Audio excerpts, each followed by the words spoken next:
مساء الخير أحبائي. طبعا الأكل الرجيم كالعادة، جبت بيضة خفقته ويا لحم مفروم، يعني لحم أنا قطعته وسويته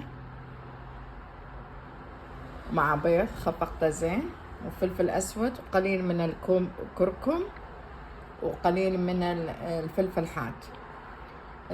السلطة هي الكيل، هذا كيل يسموه، ويا سبيناخ طبعا، واللهان الأحمر قبل أسبوعين سويته، هسه يعني خليته بالثلاجة، طعمه خرافي كلش طيب طبعا.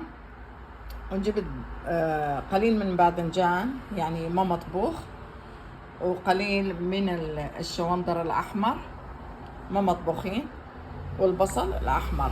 هذا هو يكون الأكل للرجيم.